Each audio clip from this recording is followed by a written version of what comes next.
गहरी हो चुकी थी। क्षितिज को अचानक महसूस हुआ कि वो किसी अनजानी जगह पर खड़ा है। उसके चारों ओर घना ठंडा धुआं फैला हुआ था, इतना घना कि कुछ दूर तक भी साफ दिखाई नहीं दे रहा था। उस धुंध के बीच सामने एक विशाल पुराना बरगद का पेड़ खड़ा था। उसकी मोटी जड़ों के बीच से ठंडी हवा ऐसे निकल रही थी जैसे पेड़ सांस ले रहा हो। पेड़ के नीचे कई लोग बैठे थे। कोई चुपचाप एक दिशा में घूर रहा था, कोई औरत सिर पकड़कर बेकाबू होकर रो रही थी।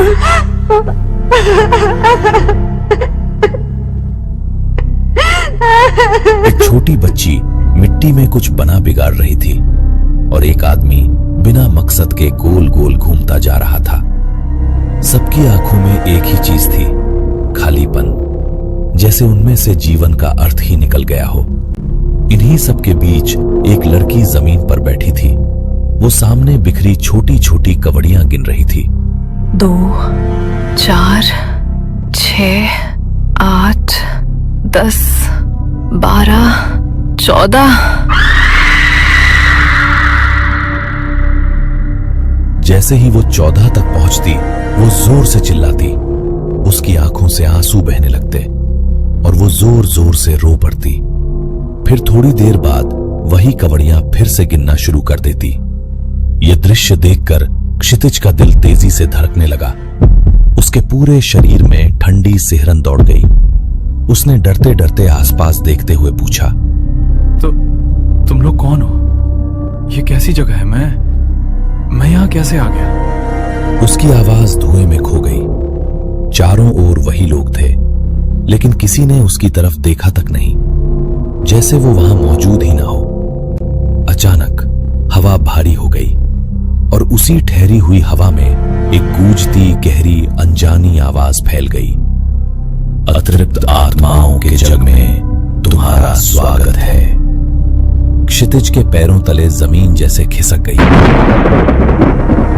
वो कांप उठा। अतृप्त आत्माओं का जग? लेकिन मैं यहां कैसे आ गया? कुछ क्षण सन्नाटा रहा, फिर वही आवाज फिर से गूंजी, धीमी लेकिन और करीब। थोड़ी देर पहले जो तुम्हारे साथ हुआ उसे याद करो। क्षितिज का माथा पसीने से भीग गया। उसने आंखें कसकर बंद कर ली और याद करने की कोशिश की कि आखिर कुछ देर पहले उसके साथ क्या हुआ था। तभी अचानक उसके दिमाग में धुंधले धुंधले दृश्य उभरने लगे, जैसे बिखरी हुई यादें धीरे धीरे जुड़ रही हों। एक एक पल, एक एक घटना, सब कुछ फिर से उसकी आंखों के सामने लौटने लगा। आज क्षितिज बेहद खुश था। सालों से चल रहा उनकी नजरों का अनकहा रिश्ता आज शब्दों में बदलने वाला था, क्योंकि आज वो अपनी प्रेमिका को प्रपोज करने जा रहा था। वो रेस्टोरेंट में उसका इंतजार कर रही थी। जैसे ही क्षितिज रेस्टोरेंट के सामने पहुंचा, उसकी नजर उस पर पड़ी। वो खिड़की के पास बैठी थी। उसे देखते ही उसके होठों पर वही जानी पहचानी प्यारी मुस्कान खिल उठी। क्षितिज का दिल जोरों से धड़कने लगा। उसने गहरी सांस ली और उसकी ओर कदम बढ़ाए ही थे कि धड़ाम! अचानक एक तेज रफ्तार ट्रक ने उसे जोरदार टक्कर मार दी और अगले ही पल सब कुछ अंधेरे में डूब गया। क्षितिज ने कांपती आवाज में कहा, मतलब मैं मर चुका हूं और यहां आ गया? उसकी आंखें भर आईं, होठ कांपने लगे। वो घुटनों के बल वहीं बैठ गया और रो पड़ा।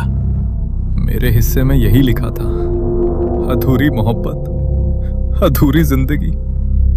मैंने तो अभी शुरू भी नहीं किया था। मैं उसे बताना चाहता था कि मैं उससे कितना प्यार करता हूं और उससे पहले ही सब खत्म हो गया। उसकी आवाज टूटती जा रही थी। कुछ देर तक वो बस रोता रहा, लेकिन धीरे धीरे क्षितिज की सांसें संभलने लगीं। उसने आंसू पोंछे, चेहरा ऊपर उठाया। उसकी आंखों में अब सिर्फ दर्द नहीं था, एक समझ की हल्की सी चमक भी थी। वो धीमे स्वर में बोला,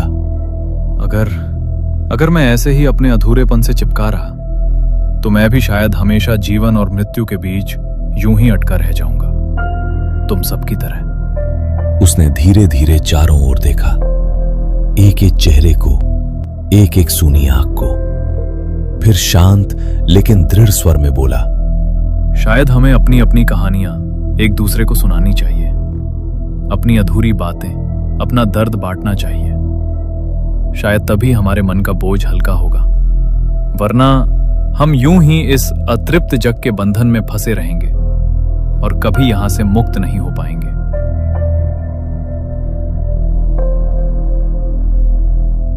बरगद की जड़ के पास बैठी वो औरत अधूरी बुनी हुई स्वेटर थामे रो रही थी। उसने अपनी कहानी बतानी शुरू की। उसका घर प्यार और अपनापन से भरा हुआ था, बस एक कमी थी, बच्चे का सुख। शादी को कई साल बीत चुके थे, लेकिन सावित्री की गोद अब तक सूनी थी।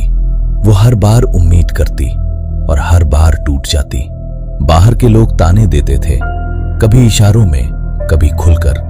धीरे धीरे बोलते हुए सावित्री की आवाज भर्रा गई। मेरी शादी को कई साल हो गए थे, लेकिन माँ बनने का सुख शायद मेरे नसीब में नहीं था। हर महीने उम्मीद करती, हर बार टूट जाती। लोग ताने देते थे, कहते थे मुझ में ही कोई कमी है। वो पल भर के लिए चुप हो गई, आंसू पूछे, फिर धीमे से बोली, लेकिन मेरे अपने लोग बहुत अच्छे थे। मेरी सास, ससुर मुझे बेटी की तरह रखते थे, और मेरे पति, वो मुझे बहुत प्यार करते थे। कभी मुझे महसूस ही नहीं होने देते थे कि मैं अधूरी हूँ। इतना कहते कहते उसके चेहरे पर एक फीकी सी मुस्कान उभरी, जैसे किसी खोए हुए सुख की याद लौट आई हो। उसने आगे बताया कि एक दिन अचानक उसकी तबीयत बिगड़ गई। लगातार उल्टियां होने लगीं। जब वह डॉक्टर के पास गई तो जांच के बाद डॉक्टर मुस्कुराया और बोला, बधाई हो, आप मां बनने वाली हैं। ये सुनते ही सावित्री को लगा जैसे उसकी बरसों की सूनी दुनिया अचानक भर गई हो। उसने अपने बच्चे के लिए सपने बुनने शुरू कर दिए, ठीक उसी तरह जैसे वो स्वेटर बुन रही थी, जो अब उसकी गोद में अधूरी पड़ी थी। लेकिन किस्मत को कुछ और ही मंजूर था। गर्भ के आखिरी दिनों में अचानक उसके पेट में असहनीय दर्द उठा। उसे तुरंत अस्पताल ले जाया गया। ऑपरेशन से पहले डॉक्टर ने परिवार से कहा, स्थिति गंभीर है, या तो बच्चा बचेगा या मां। सावित्री की आंखों से आंसू बहने लगे। मेरे पति और सास ने डॉक्टर से कहा, बच्चे को छोड़ दो, सावित्री को बचा लो। लेकिन मैंने डॉक्टर से कहा, नहीं, मेरे बच्चे को बचाइए, चाहे मेरी जान चली जाए। उसके बाद सब धुंधला हो गया और उसी पर मेरी सांसें थम गई। सावित्री ने टूटे स्वर में कहा, मेरा बच्चा तो इस दुनिया में आ गया, लेकिन मैं यहाँ आ गई। इतना कहते ही उसने स्वेटर को अपने सीने से कस कर लगा लिया और फूट फूट कर रोने लगी। दोस्तों, ये कहानी बेहद सस्पेंसफुल है, इसलिए इसे आखिर तक जरूर देखिए। सावित्री की कहानी सुनाने के बाद वहां बैठी एक छोटी बच्ची जो मिट्टी में कुछ बना बिगाड़ रही थी, वो उठी। उसकी बड़ी बड़ी आंखों में बचपन की चमक नहीं, बल्कि एक गहरा खालीपन था। सावित्री की कहानी सुनकर उसने भी अपनी कहानी बतानी शुरू की। मेरा नाम गुड़िया था। वह जन्म से ही बीमार थी। उसके दिल में छेद था, इसलिए वो थोड़ी सी दौड़ में ही हांफने लगती, जल्दी थक जाती।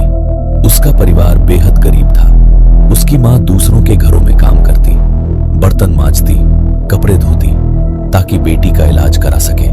कई बार वो उसे अस्पताल भी ले गई, पर हर बार डॉक्टरों ने ऑपरेशन की बड़ी रकम बताई, जो उनकी पहुंच से बहुत दूर थी। माँ उसे बेहद संभाल कर रखती थी, जैसे कांच की गुड़िया हो। वो अक्सर उसे सीने से लगाए कहती, मेरी बच्ची बिल्कुल ठीक हो जाएगी। तेरी माँ तुझे कुछ नहीं होने देगी, मेरी बच्ची, मेरी गुड़िया। और गुड़िया सचमुच मान लेती कि वो एक दिन ठीक हो जाएगी। एक दिन उसकी सांस अचानक बहुत तेज चलने लगी। सीने में दर्द उठा। वो माँ से चिपक गई। माँ उसे तुरंत गोद में उठाकर अस्पताल की ओर दौड़ी। रात थी, सड़क सूनी थी और उसकी माँ नंगे पांव भागती जा रही थी। बार बार उसे हिलाती, पुकारती, सहलाती, लेकिन अस्पताल पहुंचने से पहले ही गुड़िया की सांसें थम गईं। उसकी माँ सड़क पर बैठ गई थी, बेटी को गोद में लिए, उसे झकझोरती, पुकारती, रोती हुई। गुड़िया, आंखें खोल, मेरी बच्ची। पर वो नन्हा शरीर शांत हो चुका था। बरगद के नीचे बैठी गुड़िया मिट्टी में बनी छोटी आकृति को सहला रही थी, जैसे अब भी अपनी मां के चेहरे को छू रही हो। वो बहुत धीमे से बोली, मैं माँ को छोड़कर नहीं आना चाहती थी। फिर चुप हो गई। उसकी आंखों से आंसू बहते रहे और वो मिट्टी से सने हाथों को सीने से लगाए बैठी रही, जैसे अब भी मां की गोद खोज रही हो। सावित्री की आंखों से आंसू बह रहे थे और गुड़िया मिट्टी से सने हाथों को सीने से लगाए बैठी थी। दोनों ही अपने अपने अधूरे प्यार के दर्द में डूबी हुई।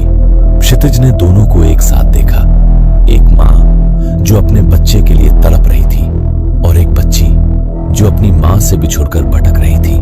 उसका मन भीतर तक कांप उठा। वो धीरे से सावित्री के पास आया और बोला, सावित्री, तुम अपने बच्चे के सुख के लिए तड़प रही हो और ये गुड़िया अपनी माँ के प्यार के लिए। तुम दोनों का दर्द एक जैसा है, बस दिशा अलग है। क्षितिज ने गुड़िया की ओर इशारा करते हुए कहा, क्यों ना तुम इसे अपनी ही बच्ची मान लो। जिस ममता के लिए तुम्हारा हृदय तरस रहा है, वही ममता इसे दे दो। शायद तुम्हारा मातृत्व भी तृप्त हो जाए और इसका अकेलापन भी खत्म हो जाए। अगले ही पल सावित्री ने बाहें फैलाकर गुड़िया को अपनी ओर खींच लिया। गुड़िया बिना झिझक उसकी गोद में समा गई, जैसे बरसों से खोई हुई जगह अचानक मिल गई हो। सावित्री की ममता उमड़ पड़ी। वह गुड़िया के सिर को सहलाने लगी, वैसे ही जैसे कोई माँ अपने बच्चे को सुलाती है। और उसी क्षण गुड़िया के चेहरे पर पहली बार शांति उतर आई। उसकी छोटी उंगलियां सावित्री के आंचल को पकड़कर स्थिर हो गईं। दोनों की अधूरी ममता एक दूसरे में पूरी हो रही थी।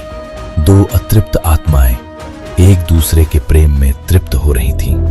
बरगद के नीचे बैठे बाकी आत्माएं ये दृश्य देखती रहीं और मानो उन्हें भी राह मिल गई। एक एक करके सबने अपने अपने दुख, अपने अधूरे किस्से, अपने बंधन खोल दिए। किसी ने खोया हुआ प्रेम सुनाया, किसी ने अपूर्ण सपनों की पीड़ा, किसी ने विश्वासघात, किसी ने पछतावा। हर कहानी के साथ किसी आत्मा का बोझ हल्का होता गया, मानो बरगद के नीचे वर्षों से जमी पीड़ा धीरे धीरे धुल रही हो। लेकिन उन सब के बीच एक लड़की अब भी अलग बैठी थी। वही लड़की जो शुरू से चुपचाप कवड़ियां गिन रही थी। उसकी उंगलियां मिट्टी पर बिखरी छोटी छोटी कवड़ियों को एक एक करके सरकाती। 2, 4, 6, 8, 10, 12, 14। क्षितिज और उसके साथियों ने बार बार उस लड़की से विनती की कि वो अपना दर्द बांटे, अपने दिल का बोझ हल्का करे। लेकिन वो लड़की जैसे किसी और ही दुनिया में थी।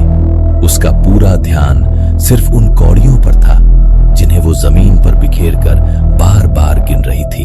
तभी बरगद की जड़ों के बीच से उठते धुएं से एक नया साया वहां प्रकट हुआ।